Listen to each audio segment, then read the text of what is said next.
اعوذ باللہ من الشیطان الرجیم بسم اللہ الرحمن الرحیم۔ صرف 5 منٹ کا مدرسہ قرآن و حدیث کی روشنی میں 1 شعبان المعظم۔ نمبر 1، اسلامی تاریخ۔ حضرت خالد بن ولید رضی اللہ تعالی عنہ۔ حضرت خالد بن ولید کی بہادری اور شجاعت سے کون ناواقف ہوگا؟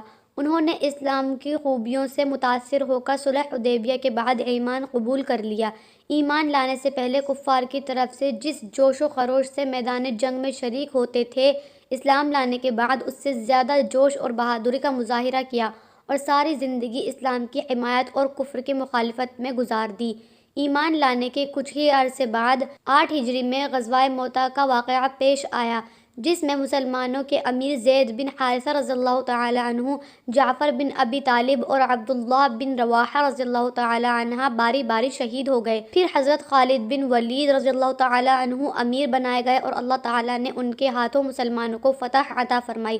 فتح مکہ کے موقع پر بھی رسول اللہ صلی اللہ علیہ وسلم نے ان کو لشکر کے ایک حصے کا امیر بنایا۔ حضور صلی اللہ علیہ وسلم کی وفات کے بعد حضرت ابوبکر صدیق رضی اللہ تعالی عنہ نے ان کو مرتدین سے قتال اور مسیلمہ کذاب سے جہاد کرنے کے لیے بھیجا، جس میں ان کو فتح نصیب ہوئی۔ اسی طرح روم اور فارس کی فتح میں بھی ان کا بڑا دخل رہا ہے۔ انہی صفات کی وجہ سے رسول اللہ صلی اللہ علیہ وسلم نے فرمایا، خالد بن ولید اللہ کی تلواروں میں سے ایک تلوار ہیں جس کو اللہ نے کفار اور مشرکین کے لیے نیام سے نکال رکھا ہے۔ نمبر 2، اللہ کی قدرت۔ جانوروں کے فوائد۔ اللہ تعالی نے دنیا میں جتنے جانور پیدا کیے تقریباً سب انسانوں ہی کے فائدے کے لیے ہیں۔ کوئی سواری کے کام آتا ہے تو کوئی بوجھ ڈھونے کے کام آتا ہے، کسی کا گوشت کھاتے ہیں تو کسی کا دودھ پیتے ہیں، مزید یہ کہ دودھ سے ملائی، مکھن اور گھی نکالتے ہیں اور طرح طرح کی مٹھائیاں بناتے ہیں۔ اسی طرح کسی کے اون سے کمبل، قالین تو چمڑے سے موزے، جوتے اور بیش قیمتی چیزیں بنائی جاتی ہیں۔ یقیناً اللہ تعالیٰ نے ہر ایک چیز کو انسان کے فائدے ہی کے لیے بنایا ہے۔ نمبر 3، ایک فرض کے بارے میں۔ صرف اللہ کی عبادت کرو۔ قرآن میں اللہ تعالیٰ فرماتا ہے، تمہارا معبود حقیقی تو ایک ہی معبود ہے، اس کے سوا کوئی عبادت کے لائق نہیں، وہ بے انتہا مہربان، نہایت ہی رحم کرنے والا ہے۔ فائدہ۔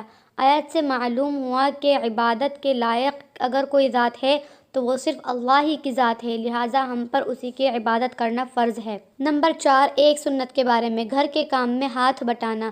حضرت عائشہ رضی اللہ تعالی عنہ سے پوچھا گیا کہ گھر میں حضور صلی اللہ علیہ وسلم کیا کام کرتے تھے؟ حضرت عائشہ رضی اللہ تعالی عنہ نے فرمایا، آپ صلی اللہ علیہ وسلم گھر کے کام میں ہاتھ بٹایا کرتے اور جب نماز کا وقت ہو جاتا تو نماز کے لیے چلے جاتے۔ نمبر 5، ایک اہم عمل کی فضیلت۔ رمضان میں عمرہ کرنا۔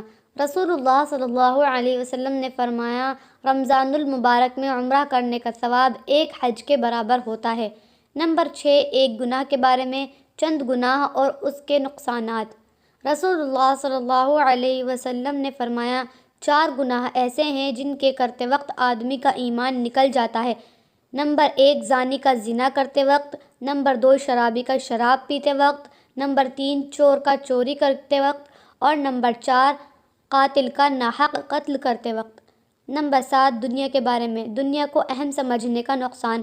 رسول اللہ صلی اللہ علیہ وسلم نے فرمایا، لا الہ الا اللہ بندوں کو اللہ تعالیٰ کی ناراضگی سے اس وقت تک محفوظ رکھتا ہے جب تک کہ وہ دنیا کے مقابلے میں دین کو زیادہ اہم سمجھیں، اور جب وہ دنیا کو اہم سمجھنے لگیں تو لا الہ الا اللہ بھی ان پر لوٹا دیا جائے گا اور یہ کہا جائے گا کہ تم جھوٹ بولتے ہو۔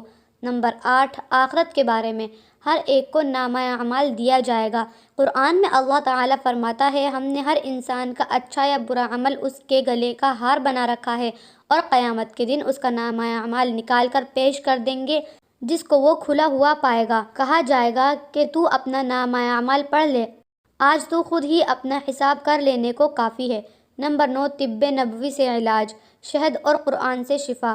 رسول اللہ صلی اللہ علیہ وسلم نے فرمایا، تم اپنے لیے شفا کی 2 چیزیں یعنی شہد اور قرآن کو لازم پکڑ لو۔